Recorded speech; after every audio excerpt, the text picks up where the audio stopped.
Imlock est-il une entreprise qui fait plutôt de la bienfaisance et qui aide les gens à se rafraîchir ou alors des scammers? On va pouvoir parler de l'affaire Climlock. Vous l'avez sûrement suivi sur les réseaux sociaux. En gros, il y a, 2 gars notamment qui ont, lancé une entreprise de location de climatisation et ça a très, très mal tourné sur les réseaux pour plusieurs raisons. Parce que, bon, leur modèle économique avait l'air un peu particulier et les gens prétendaient que c'était des profiteurs de, la crise, des profiteurs de la canicule. Donc nous, on va essayer de donner notre avis sur ça. Nous, bon, évidemment, on trouve que c'est des entrepreneurs, qu'ils ont eu l'idée et que, voilà, c'est des gens qui rendent service à la société, que personne n'avait eu l'idée d'avoir des climatiseurs avant eux. Donc on va pouvoir en parler. Chris, est-ce que tu es prêt et est-ce que ça te chauffe? C'est un jeu de mots. Ouais. J'apprécie.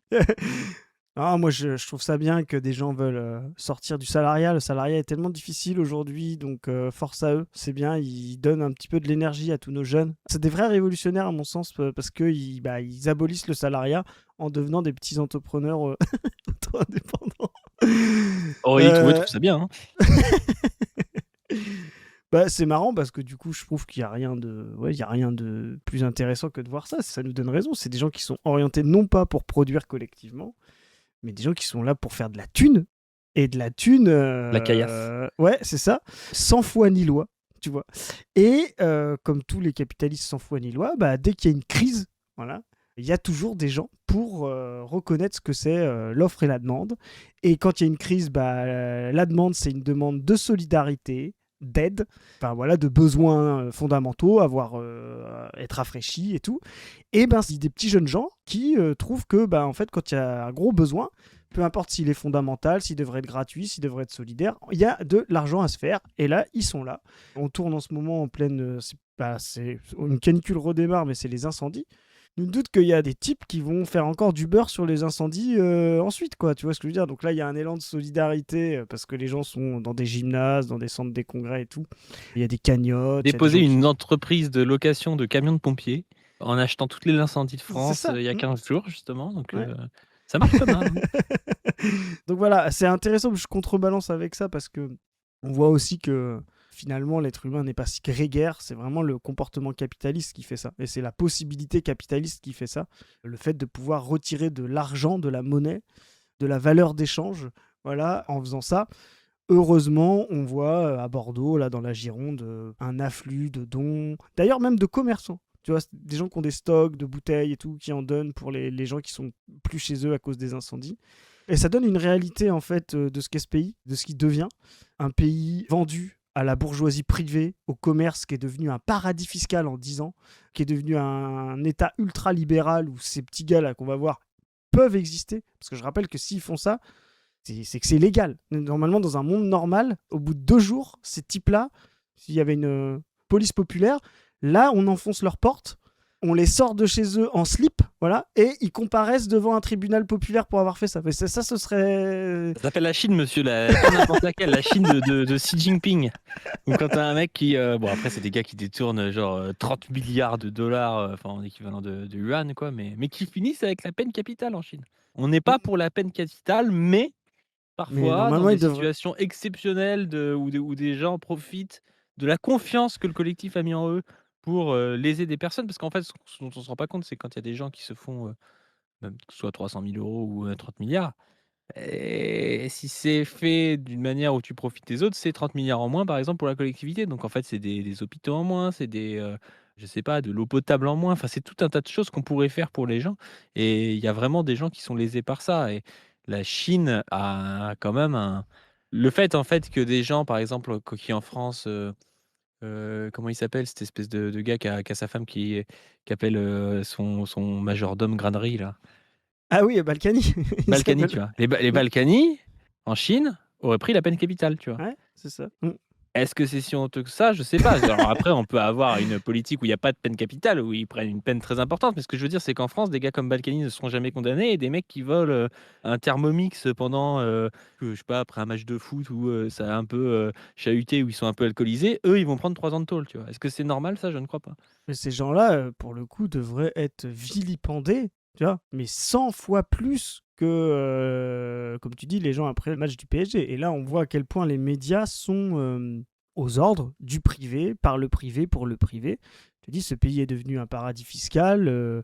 Toutes les recettes aujourd'hui vont aux exonérations patronales, donc dans les poches des capitalistes. On a le droit d'être auto-entrepreneur, de marcher de manière totalement dérégulée comme ça. Enfin, vraiment, faut en finir. Et on voit deux espaces, en fait. Soit on va les voir, eux, c'est fou furieux qu'il faut arrêter tout de suite. Et puis de l'autre côté, quand même, je le disais tout à l'heure avec la Gironde, il y a un élan de solidarité. Donc en fait, la crise, tu sais, c'est l'espace des monstres, là, Gramscien. La crise montre deux polarités extrêmement inverses. Soit une solidarité absolue, et c'est top, et il faut qu'on mise là-dessus. C'est cette possibilité-là sur laquelle il faut qu'on se capte et tout. Soit la concurrence absolue et la rapine, le profit, les profiteurs de guerre, etc. On voit ça souvent, si vous regardez ça sous les romans de l'occupation, vous avez vraiment ces deux catégories-là. Et quand on a vraiment un monde qui se délite, ça donne l'idée de à quel point la France est délitée aujourd'hui. Et il faut tout reconstruire à partir de la solidarité, parce qu'en face, eux, ils voudront tout réorganiser à partir de la rapine et du profit. Donc, ce truc Climaloc n'est pas un fait divers. Climaloc, ça s'appelle. Ah oui, pardon. Je pensais que je trouvais pas d'extrait sur Twitter parce que je tapais Climaloc. Mais bon, bref, ce n'est pas un fait divers. C'est une cristallisation de ce qu'est l'esprit privé, bourgeois, entrepreneur et indépendant.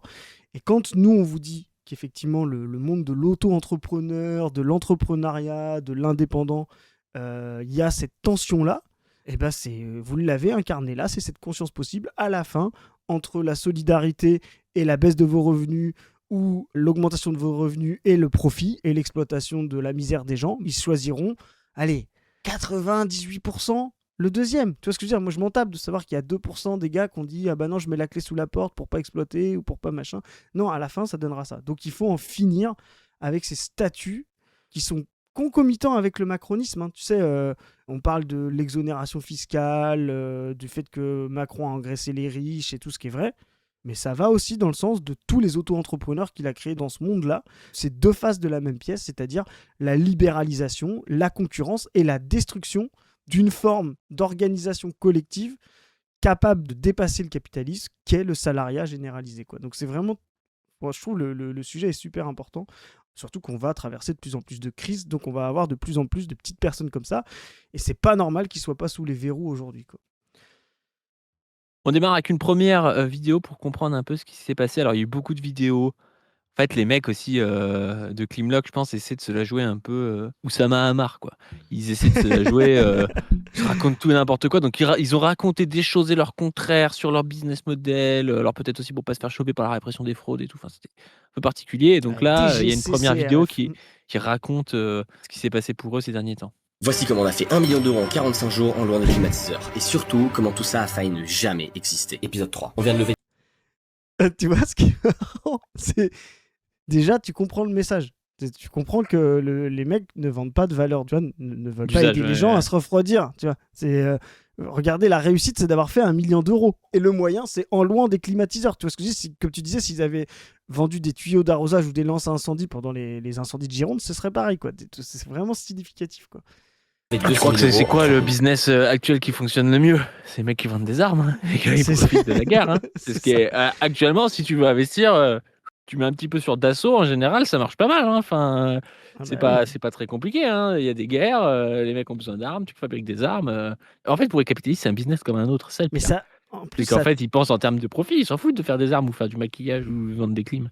Tu sais que ça a toujours été, toi qui révises la Révolution française en ce moment, tu te rappelles les Girondins, après les guerres de défense, quand la Révolution après Valmy et tout a été sauvée, les Girondins, qui étaient tous ce qu'on appelle des fournisseurs militaires, tu sais, alors c'est pas que des armes, les fournisseurs militaires, c'est quand tu fournis des uniformes, quand tu fournis des pansements, quand tu vois.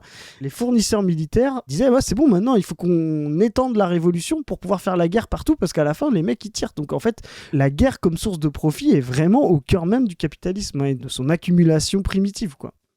Est-ce qu'il n'y a pas Johan Gourcuff qui avait sauvé les Girondins, quand même?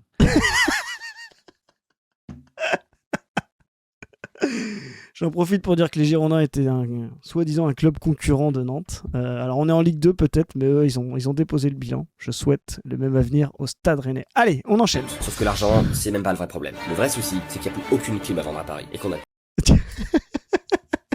200 000 € de clim à livrer pour demain matin. Alors chaque soir, c'est la même mission. Trouver 100 des 000 centaines de euros de climatiseurs. clim à livrer. Ouais. Non mais le business de con en plus les gars. Achète des clims mobiles de merde. C'est des trucs qui coûtent entre 300 et 600 balles, mais je pense qu'ils 600 prennent celle balles, à ouais. 300, tu vois, pour aller les louer à des gars qui sont dans une sauce et qui vont les louer pour 300 balles la semaine, tu vois. Et eux, ils font du beurre là-dessus, ils te disent le problème c'est qu'il n'y a plus rien à vendre. Et c'est là aussi que tu vois l'aspect parasitaire de la bourgeoisie qui à un moment donné rendait un vrai service. C'est-à-dire les bourgeoisies marchandes rendaient un vrai service. Tu pouvais pas avoir des épices dans le monde médiéval si tu n'avais pas des mecs qui allaient à un endroit les chercher et qui les ramenaient. Et puis, à un moment donné, la création de manufactures ou je sais pas, par exemple des mecs qui font des clims, tu vois, tu peux te dire, tu as un gars qui a investi de l'argent pour acheter une usine, faire travailler des mecs, il a peut-être travaillé lui-même à comment est-ce qu'on organise le travail. Évidemment, hein, il y a de l'extorsion de plus-value là-dedans, mais c'est pas purement parasitaire. Mais là, c'est vraiment purement parasitaire, c'est que le mec achète plus vite que d'autres gars des clims dont les gens vont en avoir besoin pour leur louer alors que les gens auraient eu l'argent pour les acheter sinon, quoi. C'est Ouais. vraiment un business model des enfers, hein. Si littéralement, mais c'est ça qu'on encourage. Demain, imagine une pollution de l'eau dans ta ville. Si t'es malin et que le monde capitaliste te le permet et que t'arrives et que tu vas acheter tous les packs d'eau de ton magasin, après t'arrives et tu te dis ah ouais, mais maintenant l'eau c'est plus 50 centimes, c'est 5 euros quoi. Tu vois, c'est vraiment ça. Tu vois, c'est ce qu'on a. ce La qu'on a. spéculation. Et c'est vraiment des profiteurs de guerre, quoi. C'est vraiment le principe des profiteurs de guerre. C'est exactement ce qui s'est passé sous l'occupation et tout. Et c'est là où les libéraux ne comprennent jamais ce que c'est la formation des prix, la valeur et tout. Là, effectivement, ce qui se passe, c'est que tu as une formation du prix qui est indépendant complet de la valeur. Et pourquoi ? Parce qu'en fait, on a laissé le privé. En fait, la valeur d'une clim n'a pas changé, tu vois, entre les deux. Mais parce qu'on a accumulé sa possession dans les mains de quelqu'un, on peut avoir une formation de prix parce qu'il peut jouer sur, comment dire, la capacité d'offre. C'est ça en fait qui fait qu'il y a des variations de prix par rapport à des valeurs, c'est que quelqu'un s'accapare tout, et donc c'est lui qui contrôle l'offre, et donc la demande est identique, parce que qu'elle soit fournie par Amazon, Darty ou machin, etc., il fait 38, quoi, tu vois. La demande est identique, la valeur est la même, la plus-value qu'on va faire, etc. Par contre, il va y avoir une survaleur faite par le prix, à cause de la propriété privée, parce que quelqu'un va contrôler l'offre. Et normalement, dans un monde déjà régulé, hein, même pas communiste, cette offre, normalement, devrait pas être entre les mains de deux cinglés, là, comme on va voir dans l'extrait, quoi. Et le monde capitaliste concurrentiel néolibéral le permet, quoi. Donc c'est pour ça qu'il faut même... Ok, en vouloir à ces gars-là, moi je veux bien les traduire en justice et tout, en faire des exemples, ça me pose aucun souci. Mais se rappeler quelle structure derrière leur permet de faire ça en fait, quoi. Avant les livraisons du lendemain matin. On commence par le plus simple. Castorama, Leroy Merlin, on achète des palettes entières. On envoie littéralement des camions. Déjà, tu te dis les gars, bon c'est pas des intérimaires à la base, parce qu'il faut quand même un peu une avance de trésorerie, tu vois, de cash pour pouvoir... Non mais tu vois, c'est ça. Papa qui dit bonne idée mon fils, je t'ai bien éduqué. Je te spoil un peu, mais l'origine sociale de ces gens est incroyable. Il y a des vidéos un peu sur leur parcours et tout, mais les gars te disent voilà, donc il fallait qu'on stocke à Paris, donc on a stocké chez moi. Qui peut stocker genre cette palette de clim chez lui à Paris intramuros, tu vois? Enfin, c'est quoi ce délire Vraiment, tout sent la bourgeoisie dans cette histoire, quoi. Et le gars va te dire je me suis fait tout seul, j'ai eu l'idée, tu vois. Mais c'est classique de leur part. Alors que l'idée de se rafraîchir pendant qu'il y a une canicule, littéralement 60 millions de Français l'ont eu en fait. C'est juste qu'il y en a qui se comportent dignement et qui ne spéculent pas dessus, quoi. Dans tous les magasins d'Île-de-France. Et quelques jours plus tard, rupture partout. On avait vidé le retail parisien. Alors, tu vois, c'est ce que je disais. Là, c'est intéressant. Parce qu'il y a ce truc-là qui est dingo, quoi. Ils peuvent se permettre de faire ça. Et ça dit autre chose. Ça dit qu'on est dans un monde où tout le monde a eu chaud. Les EHPAD, je ne vais pas vous renvoyer allez voir les traites de Zoé ou les caps qu'on a fait pendant cette période-là. Il y avait des magasins littéralement pleins de clim, et à aucun moment, nos gouvernements n'ont envoyé l'armée, comme ils font là aujourd'hui en Gironde, réquisitionner ces clims, dire à Leroy Merlin, Darty, machin, etc., on vient se servir, on vient vider le stock. C'est peut-être parce que les gars du gouvernement sont les mêmes mecs qui tiennent Darty aussi. Ah, merde, j'y ai pas pensé. Non mais tu vois, parce que c'est pas Sarkozy qui avait un fils qui était avec la fille d'Arty ou tu vois ça. Si, c'est ça, c'est Pierre Sarkozy. Et donc tu vois, t'as un double truc. C'est-à-dire que t'as pas simplement une pénurie parce que des cinglés l'ont fait. Tu te dis comment ça se fait que ces clims-là, des dizaines de jours après, étaient encore disponibles à la spéculation. Toi, tu as un double rapport. C'est déjà, un, le monde leur permet de faire ça, et deux, nos autorités auraient dû dire, mais attendez, là, on réquisitionne toutes les clims, et dans les écoles, dans les EHPAD, pour les personnes, on va dire, les plus dans le besoin, l'État récupère tout et va organiser. Et bien là, c'est un double truc. Il y avait des clims disponibles. L'État n'a rien fait. Et il a créé les structures sociales et les lois objectives, le légalisme, pour que ces petits-fils à papa se fassent des couilles en or sur la détresse des gens. Vraiment, voilà le monde dans lequel on vit, quoi. Et le truc, c'est qu'en plus, la bourgeoisie a quand même porté ce truc de dire, voilà, nous, on a aboli les privilèges, parce qu'avant, t'avais des gens, les nobles, qui bouffaient sur le dos du travail du peuple et tout, tu vois. Ce côté un peu, il y a une famine et il y a Marie-Antoinette qui disent qu'ils mangent de la brioche, tu vois, des choses comme ça. La réalité, c'est qu'aujourd'hui, c'est exactement la même chose, sauf que le privilège, il n'est pas un privilège de sang, même si j'imagine qu'il y a quand même une histoire de sang quand tu descends de la bourgeoisie, en général, t'hérites, et donc il y a quand même un côté Oui, elle est héritage devenue familial. aristocratique depuis, ouais, c'est clair. Voilà, mais le truc, c'est qu'il y a aussi des privilèges qui s'appellent la propriété privée, c'est-à-dire que là, tu as la famine, alors c'est pas les aristocrates qui gardent le blé pour eux et parce qu'ils ont le privilège, mais c'est des gars qui ont la propriété privée du blé et tu peux rien faire. Donc en fait, c'est exactement le même problème, au fond, sauf que le problème du privilège dit de droit divin, blabla, il est passé à un privilège de propriété privée, mais ça reste un privilège. Ah bah exactement. Et à la fin, de toute façon, ça reste de la propriété. Hein. Ça reste des gens qui ont droit à plus que d'autres. À l'époque, c'était justement attaché à leur titre, des terres, tu vois ce que je veux dire, et ce qui était produit sur leurs terres. Là, aujourd'hui, c'est aussi des titres. C'est des titres de propriété directe qui se transmettent. Comme tu l'as dit, en fait, c'est la transmission qui a changé en fait dans l'ordre entre l'ancien et le nouveau régime. On peut les vendre, les acheter, etc. Contrairement aux titres qui se transmettaient par le sang. Mais le reste, c'est un rapport de propriété. Et le combat communiste, c'est de dépropriariser le monde, ce qu'il est fondamentalement, c'est-à-dire propriétaire et accumulé dans les mains d'une toute petite part, qui est la bourgeoisie aujourd'hui. Une folie, c'est que là, il y a le droit d'acheter 15 clims d'un coup, tu vois. Du coup, on a le droit d'aller acheter une clim à la limite. Bon, je suis pour la collectivisation et qu'on donne les clims à ceux qui en ont le plus besoin pendant la crise. Mais à la limite, tu serais dans un régime capitaliste où tu peux aller acheter ta clim, tu as le droit d'en acheter une, tu vois. Non, là, tu as le droit de venir et de dire j'achète tout le stock de Castorama. Tu vois, ça paraît logique aux gens, quoi. C'est comme si tu allais à la boulangerie le matin, tu as la queue derrière toi, tu dis j'achète 7000 croissants, au revoir, tu vois. Enfin, c'est n'importe quoi comme truc. D'où on a le droit de faire ça. Et tu peux le faire sur l'eau. Là, parce que les clims, on se dit, bon, des gens ont survécu sans clim. Tu peux le faire sur l'eau.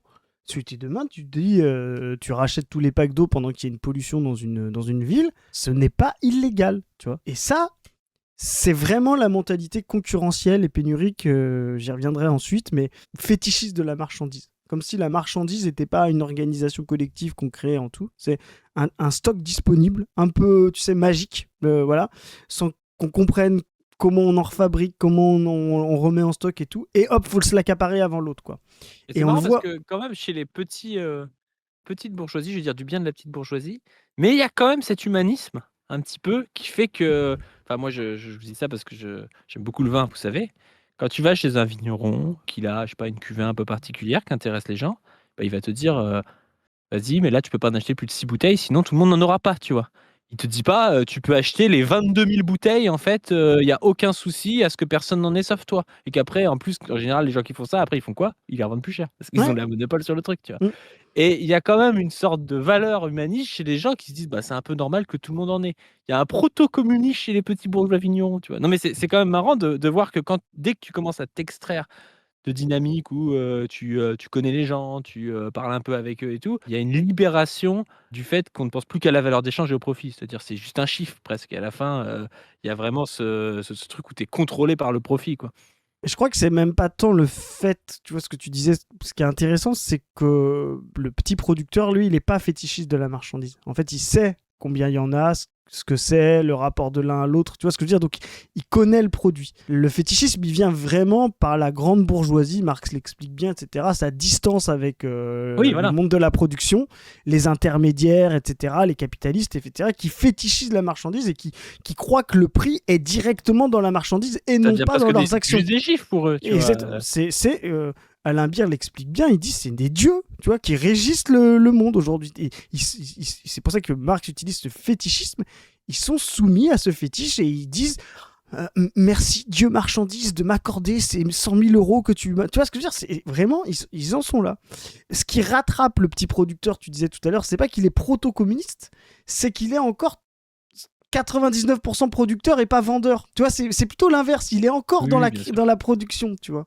Passe au niveau supérieur, les grossistes. On les appelle tous et on achète absolument tout ce qu'ils ont. Et pendant quelques jours, ça marche. Jusqu'à ce que eux aussi, ils aient plus rien. À ce moment-là, il reste encore Et tu vois, et là, tu vois toute la chaîne de valeur, comme on dit, la value chain de la supply chain. Personne trouve ça anormal.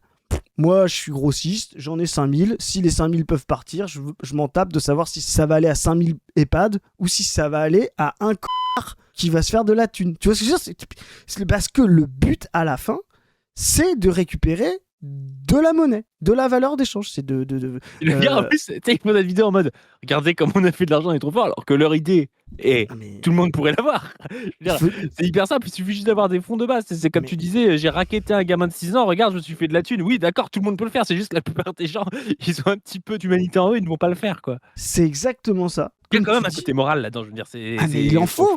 Il y a un côté. La plupart des gens, même qui pourraient le faire, ne le font pas. Tu vois, il y a plein de gens dans le public qui, je sais pas, ont 50 000 euros de côté. Ils n'ont pas acheté 50 000 euros de climatiseurs pour les louer et se faire de la thune. Ça n'a aucun sens, quoi. Ouais. Mais tu vois, c'est là où des fois j'ai encore un peu d'affection pour Michéa, que j'ai lu, que je connais bien, que j'ai lu, c'est ce qu'il appelait via Orwell qui est la CIA aussi, tu vois. Mais tu sais, la common decency, on n'a jamais, c'est un concept un peu flou, etc. Mais qu'il appelle, tu sais, des choses qui c'est pas très clair. L'essence commune, ouais. Ouais, tu vois, je veux dire, de dire, valeurs il populaires, un peu. y a des choses qui ne se font pas, tu vois. Bah, oui, effectivement, heureusement qu'on a encore un monde, et c'est là-dessus qu'on peut parier, c'est une source d'optimisme absolu, où à 10 mecs qui ont 50 000 euros de trésorerie d'avance, il y en a que un qui va l'utiliser pour spéculer sur des climatiseurs pour des vieux qui sont en galère, tu vois ce que je veux dire. C'est vraiment, c'est heureusement qu'on en est là, je veux dire, heureusement que ces gars-là sont... Alors, je vais pas dire insignifiants, parce qu'ils sont très signifiants pour le coup, mais minoritaires, tu vois. Alors, ils font beaucoup de dégâts, et c'est d'ailleurs la catastrophe de ce monde libéral et concurrentiel. La minorité fait beaucoup de dégâts, tu vois, sur la majorité. Mais heureusement qu'il reste, comme tu dis, des valeurs communes, des décences, et de dire, non, bah attends, bah, ok, j'ai 50 000 balles, mais je vais pas faire ça se fait pas, tu vois, je vais pas... Les mecs, ils ont pas à boire en Gironde, je vais pas acheter tous les packs d'eau pour leur revendre 10 fois le truc, tu vois ce que je veux dire. Mais, tu vois, heureusement qu'il reste ça, tu vois. Et d'ailleurs, ça, c'est ce qu'on oublie souvent dans le monde capitaliste. Je recite Beer, mais il le dit aussi, tu vois. Il dit qu'il a besoin de facteurs exogènes à sa reproduction et qu'il n'est pas auto-reproducteur. Tu vois, sinon, ce serait un monde fini et indépassable. Il n'y aurait aucune dialectique, ce que ne comprennent pas les gens qui font de la verte critique et tout. Et tu vois, toute cette solidarité, ce que tu disais, cette morale qui dit que ça ne se fait pas, etc., vient d'un espace de communauté prolétaire, solidaire entre eux et tout, dont le capitalisme a besoin pour pouvoir, tu vois, continuer d'exploiter.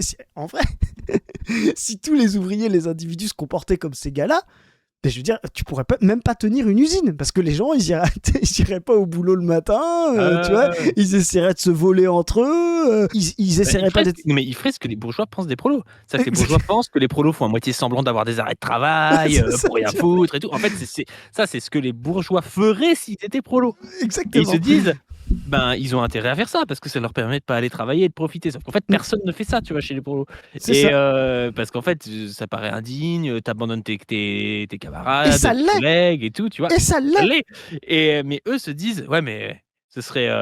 En fait, les mecs devraient profiter comme ça. En fait, c'est leur esprit fétichiste qui fait ça. Et il y a aussi, d'ailleurs, quand on parle de fétichisme, donc le fétichisme, on reprend, hein, c'est de considérer les choses indépendamment du procès de production et de la totalité, quoi, de considérer que la marchandise, voilà, est là devant toi, indépendamment de tout ce qui se passe pour la produire. Et donc, tu finis par... la prendre comme un fait et même par penser qu'elle donne le sens alors que c'est toi qui lui donne sens. Enfin, c'est tout son procès de production qui lui donne sens. Mais il y a aussi un fétichisme des besoins. C'est-à-dire que ces mecs-là, à la fin, ils vont passer sur BFM TV, ils vont te dire je réponds à un besoin. Mais en fait, c'est eux qui l'ont créé le besoin. Tu vois, genre les mecs ont créé le fait que personne n'a de clim parce qu'ils ont tout acheté. Il y a un besoin de base parce qu'il fait chaud de comment ça s'appelle de se rafraîchir. Et les gars viennent te dire ouais mais nous on répond à un besoin parce qu'il y a des mecs qui nous louent les clims. Et comme si le besoin, il apparaissait comme ça, et que le besoin de leur louer des clims, tu vois, il était transcendant l'histoire et il donnait du sens à leur activité. Alors que c'est leur activité qui a créé le besoin, quoi. C'est exactement ça. Et en fait, tout le monde pourra avoir une clim. Se dit, si l'État, le même stock de clim, je sais pas, 5, 6 000 clims, etc., aurait pu rafraîchir autant de personnes, mieux, et des personnes d'ailleurs, parce que je rappelle, on va le voir ensuite, mais ils louent ça très cher. Donc en fait, ils vont, en plus de concentrer l'offre, de décider du prix et tout, ils vont concentrer le besoin sur des gens en capacité de payer, tu vois. Attends, leur prix, c'est incroyable.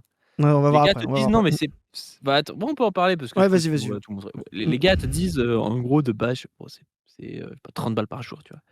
Et puis il y a des gars qui ont trouvé qu'en fait, à un moment donné, pendant la canicule, c'était genre 300 balles par jour. Et les mecs te disent non, non, mais ça, c'est pas aussi cher. Ça, c'est en fait, on a un algorithme qui fait que quand il y a plus de demandes, ça augmente les prix. Ah ouais, donc ok, quand il fait 18 degrés chez toi, le truc est pas cher, mais en fait, quand il fait 33 chez toi, ça coûte 200 balles. Super, tu vois.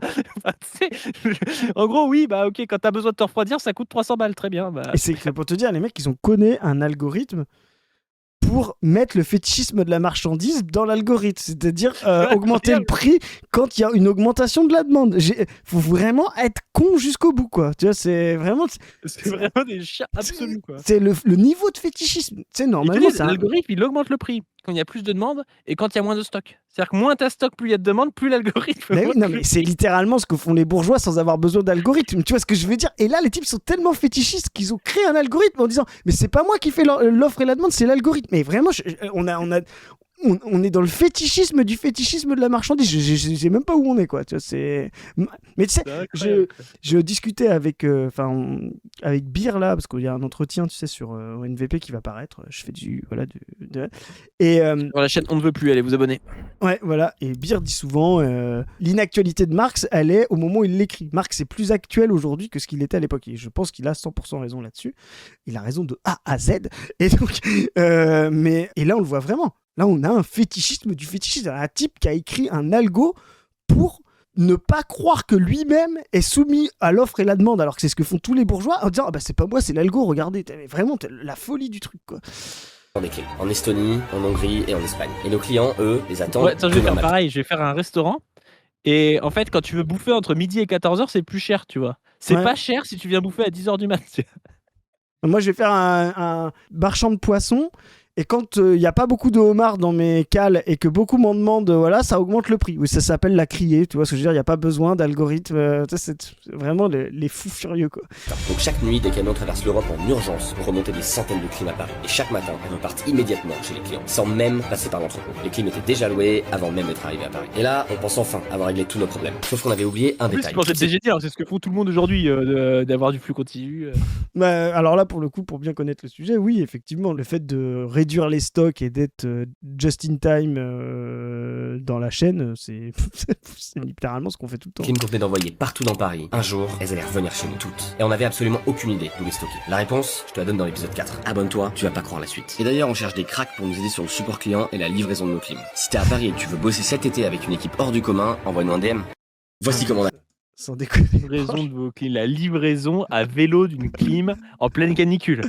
T'imagines la galère. Et en plus, ils ont montré leur équipe. Donc, en gros, tous les gars qui livrent, qui sont marqués, tu sais, General, Order, Lead ou je sais pas trop quoi, en mode les gars, ils sont directeurs de la livraison. En fait, c'est des Noirs et des Arabes qui livrent à vélo des clims en pleine canicule, tu vois. Comme dans tous les métiers, en fait, actuellement à Paris, quoi. Et ils te disent, ils sont directeurs de la livraison. Non, mais ils ont, en vrai, je te jure, si on faisait une série Canal. Tu vois, ils ont un peu le profil, une série Canal un peu sarcastique sur, tu vois, tout est là, quoi. Il y a rien à rajouter. Tu vois ce que je veux dire, c'est comme tu dis, le fétichisme des mecs, leur amoralisme, le fait qu'ils utilisent des méthodes de DRH en anglais pour pouvoir renommer des Uber. Tu vois, vraiment, ces types-là sont l'incarnation. Moi, je donne un message à la France Insoumise, mais servez-vous de ces gars-là pour la campagne qui vient, parce qu'il y a tout ce qu'on doit abolir, tout est recouvert là-dedans. Le fait que l'État n'a rien fait alors qu'il y avait des clims à disposition, tu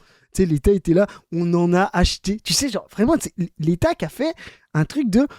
On s'est comporté comme n'importe quel bon père de famille, on en a acheté 500, tu vois, je veux dire, avec tout la lenteur administrative comparée à... T'as vu le poste de Laurent Wauquiez où il a livré 2 clims à un hôpital? L'idée pour nous, c'est que c'est le premier volet. Là, on en déploie 150. En réalité, la région va en acheter à terme 1500. Tu vois? Deux clim portables. Et moi, je te jure, merde. t'es là, et là, tu te dis, en fait, ces gars-là, tu sais, je vais te dire un truc. Moi, demain, on me donne une journée pour faire ce que je veux. Je les ramène même pas en prison.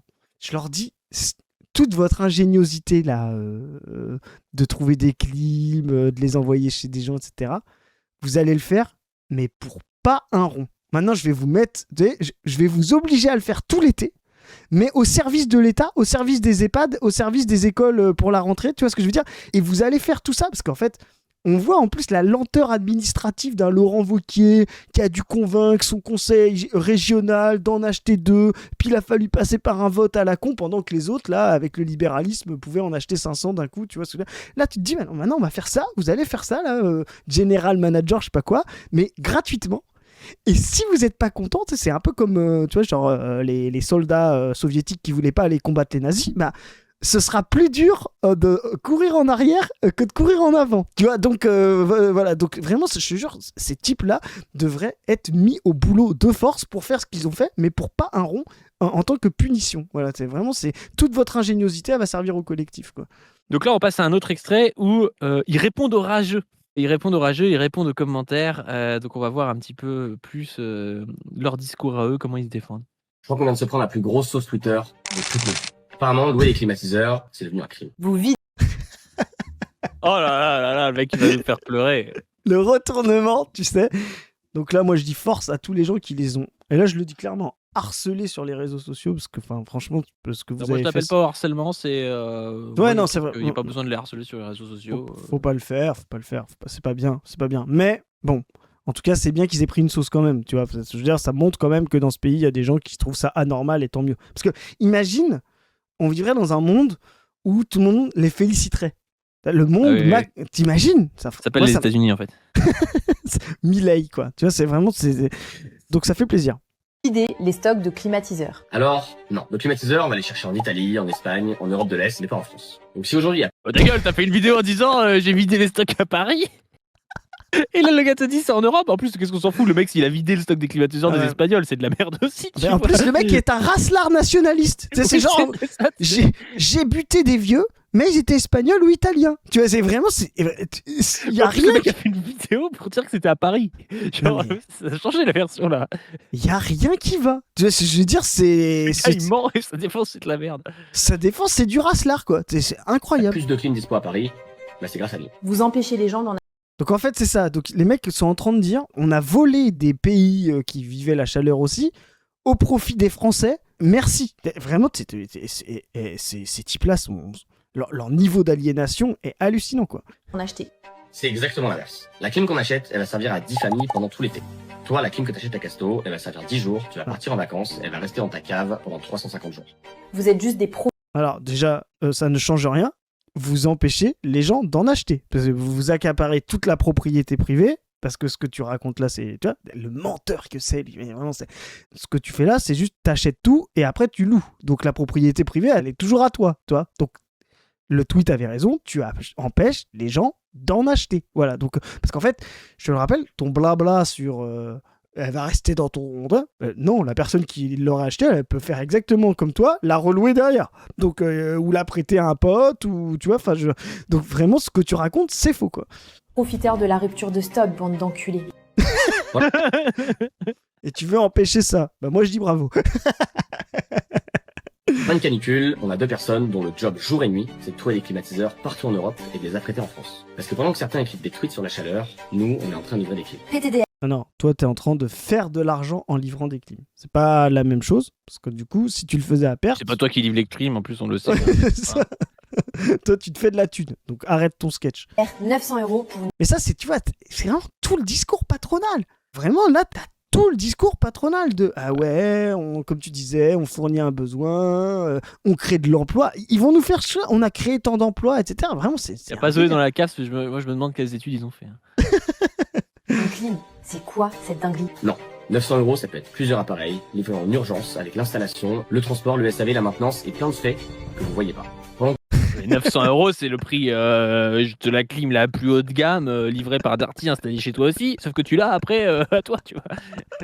En plus, vous savez ce que c'est l'installation d'une clim comme ça? C'est juste brancher dans le secteur et mettre une bouche d'extraction à la fenêtre, quoi. Enfin, vraiment, c'est le foutage de gueule, quoi. C'est vraiment le foutage de Ils gueule. ont fait une vidéo où ils expliquent comment ils ont créé cette entreprise et en gros ils expliquent que la première fois qu'ils ont livré en fait ils regardaient pendant qu'ils étaient dans le trajet ils regardaient un tuto pour les installer donc il fait genre installé par un professionnel blabla et tout en Mais, fait c'est installé par un random qui pourrait faire comme mais toi.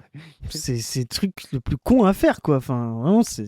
Quand Twitter fait des threads, nous, on va chercher des clims en Espagne. Et pendant que Twitter nous explique pourquoi nos boîtes ne devraient pas exister, on livre des climatiseurs dans des EHPAD, dans des hôpitaux, dans des bureaux et chez des familles. Et globalement à tous ceux, Dans des EHPAD, dans des hôpitaux, dans des bureaux. S'il y a une facture, je demande aux députés insoumis ou à la commission des finances, etc. Est-ce que des hôpitaux ont fait des virements bancaires à ces mecs-là? Je veux qu'on récupère l'argent qui revient aux Français. Il y a hors de question que des hôpitaux payent une facture pour ces mecs-là. Tu vois ce que je veux dire? C'est une honte absolue, quoi. sont beaucoup trop chauds. Et puisqu'apparemment on serait deux aventuriers qui ont découvert l'entrepreneuriat avant-hier et qui sortent d'école de commerce, Victor et moi, on a déjà créé et revendu une boîte de cybersécurité. Ce qu'on aime, c'est trouver des projets qui ont du sens pour aider les gens. Avant, C'est vrai que la cybersécurité c'est vraiment le truc qui a du sens pour aider les gens. J'avoue. Les types, non. C'est les mecs qui t'envoient un virus et qui te vendent un truc. Ces types n'ont absolument aucune morale éthique. Et c'est vraiment, il faut les rééduquer. Je sais pas ce qu'il faut faire d'autre, quoi. on protégeait contre les cyberattaques. Aujourd'hui, on protège les gens contre les chaleurs de 40 degrés dans leur appartement. Et au passage, les grandes théories sur nos religions sont complètement à côté de la plaque. On devrait même pas avoir à le préciser, mais ça a rien à voir avec cette histoire. Bref, vous pouvez continuer à... Théorie sur quoi il a dit? J'ai pas vu. C'est sur son tatouage parce qu'il a, il y a le blond là dans leur truc, il a un tatouage en hébreu. Donc tout le monde dit oui, blabla. Ok.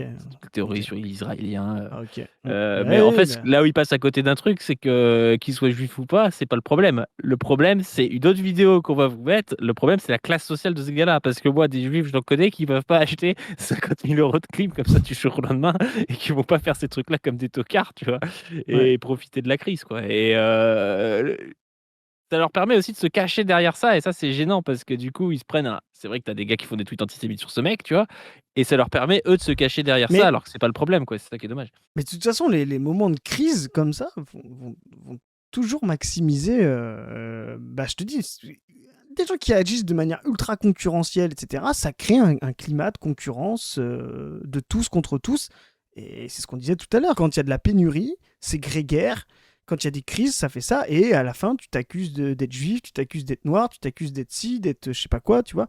C'est pour ça que l'abondance est fondamentale, pour calmer tout le monde.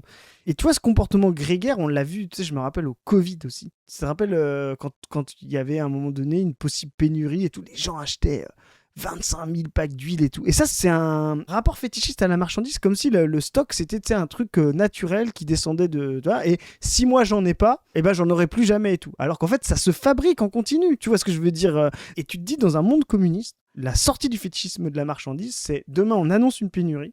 Le comportement rationnel et hégémonique, ce sera quoi? Ce sera de se rationner, d'en avoir moins, de faire, tu vois ce que je veux dire? De prendre juste le besoin, tu vois? Et le comportement de vider des stocks, etc., ça, c'est le comportement libéral, c'est le comportement capitaliste, parce que c'est fondamentalement un mode de production qui est là pour gérer de la pénurie. Qu'il soit fonctionnel ou dysfonctionnel. Il est toujours là pour gérer de la pénurie, et il gère de la pénurie par certains qui ont beaucoup, qui peuvent avoir plus, par la monnaie, par la valeur, etc., et d'autres qui n'auront absolument rien. Et le monde communiste, comme dirait Marx, de remettre le monde à l'endroit, parce que c'est le monde à l'envers, c'est l'inverse, c'est de dire quand il y en a moins, tout le monde fait gaffe, se rationne, consomme un peu moins d'eau, etc. Tu vois, ce qu'on demande aux gens concrètement, tu sais, quand il y a des grosses canicules et qu'on manque d'eau dans les nappes phréatiques, on dit remplissez pas votre piscine, etc. Donc tu vois, il faut vraiment en finir avec ce comportement pénurique, fétichiste, où justement on fait en sorte que quelque chose soit opulent pour certains et inaccessible pour d'autres, alors qu'il devrait être partagé par tout le monde, quoi. Mais les classes d'encadrement, d'ailleurs, ont une contradiction qui peuvent résoudre justement par le communisme ou continuer de tapiner un peu pour le capitalisme. C'est qu'en fait, elles sont toujours entre les deux, à la fois à devoir servir quand c'est des cadres du privé, à devoir servir des intérêts capitalistes et donc essayer d'avoir un maximum, même si c'est la pénurie, pour eux profiter. Et à la fois, devoir rationaliser à l'intérieur même de la boîte qu'ils encadrent, ou quand c'est dans le public, du public, le fait que bah, les moyens ne sont pas infinis et donc il faut les répartir comme il faut. Moi, je pense par exemple à l'hôpital. Nous, je sais, bah, en psychiatrie, c'est la galère, on n'a pas 30 000 possibilités de consultation. Moi, quand je dois donner des consultations à des gens, si c'est avec même si c'est avec moi, mais si c'est avec un autre médecin et tout, c'est pas parce qu'il y a un petit peu de consultation de libre que d'un coup, je vais en profiter pour mettre des consultations à gogo à plein de personnes parce que d'un coup, c'est libre et du coup, je vais tous les prendre pour faire plaisir aux gens en disant que c'est moi qui ai trouvé les consultations. Non, je me dis, non, il faut qu'on rationne le truc, qu'on voit qui est le plus urgent, comment est-ce qu'on fait pour utiliser le mieux possible ces capacités qu'on a aujourd'hui et qui sont réduites ou qui vont être amenées à être réduites. Donc en fait, je fais un jeu presque de communisme, si tu veux. C'est-à-dire, il y a un truc qui est rare, il faut le gérer au mieux pour que les gens qui en ont le plus besoin, qui ont le plus grosse urgence, aient accès, et puis qu'on répartisse pour que tout le monde en ait un petit peu. Et ça, c'est propre aux classes d'encadrement, tu vois, de faire ça. Je me compte dedans en tant que médecin, tu vois. Et dans le privé, il y a à la fois cet enjeu-là dans ton entreprise, mais l'enjeu de baiser les autres entreprises et donc de rester en mode le maximum pour mon entreprise. En plus, il y a des primes et tout. Et donc, ces classes se trouvent un peu entre les deux et peuvent pencher par leur rationalité planificatrice dans le communisme et dans le fait de gérer, même quand c'est un peu compliqué, même quand il n'y en a pas assez, de bien gérer les choses pour que ce soit le plus équitable possible. Ou de tomber dans le pacte bourgeois, dans le mode bourgeois, quoi, de dire ah bah non, mais en fait, il y en a pas assez, mais nous on va en profiter. Moi j'ai touché ma prime là-dessus et basta, quoi. Elles sont dissociées, effectivement. Elles ont une espèce de double conscience. Tu sais, si je dois citer De double pratique même. Ouais, de Web Dubois, tu sais, qui parlait de ça quand il parlait de la race et de la classe, c'était intéressant. Parce qu'on pourrait parler, et ils sont dans la double conscience. Une partie planificatrice parce qu'ils travaillent à planifier des entités généralisées de production, tu vois, qui est presque aller vers le communisme, parce que, qu'on le rappelle, il n'y a qu'un moyen de sortir de ce mode chaotique, opulent, voilà, on va en parler tout à l'heure, mais qu'est-ce qu'on appelle le marché. Eux font du marché, là, tu vois, et quand vous croyez au marché, bah, vous dites ils ont raison, ces petits cons-là. Mais par contre, il n'y a qu'un espace pour empêcher le marché, c'est la planification.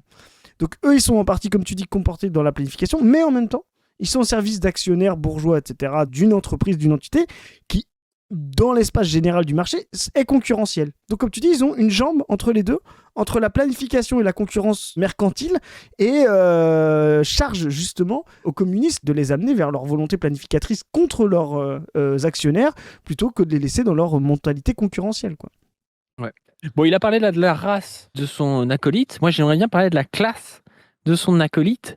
Et j'aimerais bien que tu mettes la vidéo YouTube. Donc là, on est sur une vidéo qu'a fait le mec pour expliquer le parcours de l'entreprise de clim qui s'appelle 0 à 50 000 euros en 30 jours, l'été le plus fou de notre vie, en louant des clims sans rien y connaître. Donc il parle de l'été d'avant celui-là, où ça n'avait pas encore non plus explosé leur business, là, selon eux. Hein, parce que je ne sais pas si c'est vrai que ça, mais en tout cas, il parle de l'été d'avant. Et vous allez voir, à un moment donné, il lui manque 20 000 euros. Et sa solution pour trouver 20 000 euros va vous étonner. Vous, quand il vous manque 20 000 euros, il y a plusieurs solutions. Soit vous vendez des biens, vous vendez votre bagnole, un autre truc, enfin voilà, vous vendez des choses et vous essayez. Alors, 20 000 euros une bagnole d'occasion, vous avez une belle bagnole, mais vous voyez ce que je veux dire. Vous essayez de travailler, essayez de prendre un crédit à la conso, un petit crédit en plus. Enfin voilà, vous faites un peu baiser. Lui, il a une technique un peu haute pour trouver 20 000 euros.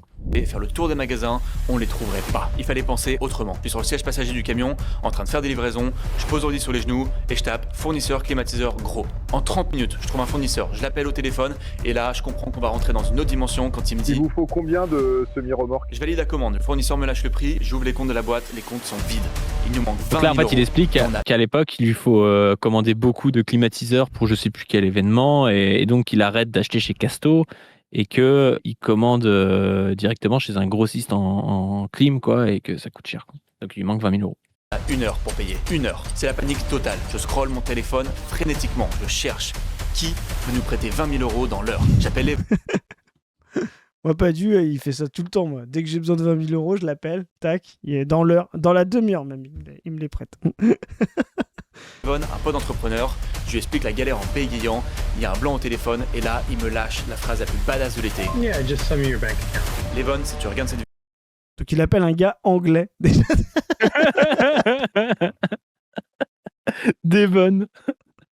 le milieu de ces gars-là, quoi. C'est genre... Il appelle un gars anglais, le gars il dit yes, ok, 20 000, ok, 20 000 euros. I send you dans bank account. Non, mais vraiment. En plus, c'est un truc, je sais pas, genre.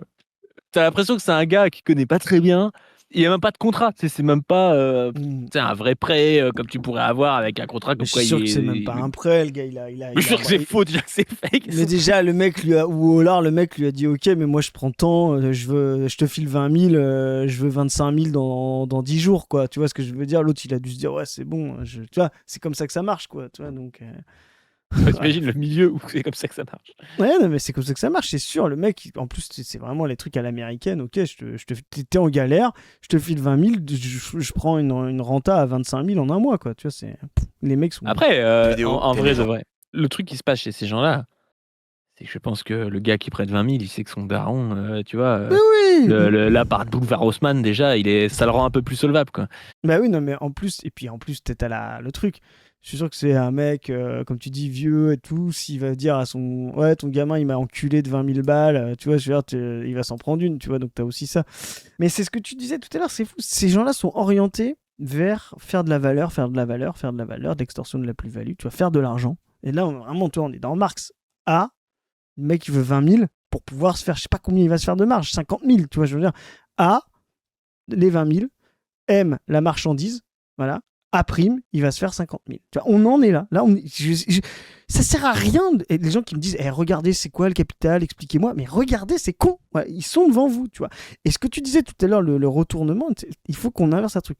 Le monde capitaliste subjective la rareté en objectivant la valeur. Ça, il faut bien le comprendre. La valeur est objective. C'est votre monnaie, votre argent disponible, comparable entre deux personnes. C'est objectif. Ouais, vous avez 5 000, l'autre a 10 000. C'est objectif. C'est comptable. Ce qui va être rare pour quelqu'un qui a 5 000 ne le sera pas pour quelqu'un qui a 10 000. Donc, on va subjectiver la valeur d'usage, enfin, tu vois, la rareté d'un usage, parce qu'un type qui a 10 000 et là, donc, qui a 20 000 peut s'acheter autant de clim et tout. Le monde communiste, c'est l'inverse. Il va falloir subjectiviser la valeur. Alors ça, c'est comprendre un truc. C'est de faire en sorte que chacun donne selon ses moyens, en travaillant, en solidarité, en se reliant entre nous. Tu vois ce que je veux dire? Chacun donne selon ses moyens. Et ensuite... Comme ça, on va objectiver la rareté. C'est vraiment l'inverse complet, voilà, en distribuant en fonction des besoins de tous. Tu vois. Et vraiment, là, on a le retournement. Tu passes d'un c'est rare, donc c'est cher, et donc comme c'est cher, en fait, c'est pas rare pour certains parce qu'il y a des gens qui peuvent se le permettre, c'est ça. à c'est rare, donc c'est rare, et donc comme c'est rare, bon, on va le répartir soit aux gens, si c'est des trucs de première nécessité, aux gens qui en ont plus besoin, si c'est des choses qui sont plus de l'ordre du plaisir, aux gens qui s'y intéressent le plus, ou je sais pas, des gamins par exemple, un match de foot rare, voilà, peut-être que les gamins qui jouent au foot, ils pourraient aller le voir, tour de rôle et tout, enfin, ça paraît logique, quoi. Mais c'est vraiment la différence entre le communisme et le capitalisme. Bon, du coup, on s'arrête là. J'espère que ça vous a plu. Dites-nous ce que vous pensez de ces gars en commentaire, en étant gentil, évidemment. N'hésitez pas à aller voir notre film À l'assaut du ciel Cuba ou La solidarité anti-impérialiste. Il y a des projections en cours sur notre site la-brèche.org. Vous pouvez aussi organiser des diffusions si vous le pouvez et s'il n'y a pas de projection proche de chez vous avec votre groupe local de militants ou pas d'ailleurs avec votre groupe d'amis, enfin voilà, vous organisez ça et vous nous dites sur le site l'adresse, l'heure, comment ça va se passer, et nous on essaie de vous envoyer quelqu'un de la Brèche aussi pour présenter un peu l'assaut. Je complète juste, puis je te laisse reprendre, Padu, mais le site a fait peau neuve, donc le formulaire est un petit peu plus complet. Et c'est un petit peu plus facile de voir les projections que vous pouvez avoir avec cette belle carte, les détails, les projections passées, les projections à venir. Vous pouvez choisir un petit peu. Il y a une vue d'ensemble mondiale parce qu'on a des choses un peu partout. On a travaillé cet été sur le site pour que vous puissiez diffuser et voir où ça en est des diffusions du film sur l'anti-impérialisme, quoi. Ouais, donc voilà, n'hésitez pas aussi à donner sur notre Tipeee, à nous aider en vous abonnant, en partageant ces vidéos, en allant voir Position Revue sur le site internet, sur YouTube, à vous abonner au réseau dont on ne veut plus, les nouveaux réseaux dont on ne veut plus, notamment sur Insta et sur Twitter, à aller voir les super trucs Insta que fait Zoé. Zoé est devenue une sorte d'Aaron boumeuse qui fait des vidéos coup de gueule Insta en polaire quechua. Ça vaut le coup. C'est la la French Dream Queen, c'est parfait quoi. Exactement, et voilà, n'hésitez pas à vous abonner à cette chaîne et sur ce, on vous dit à plus. Salut les gens. Say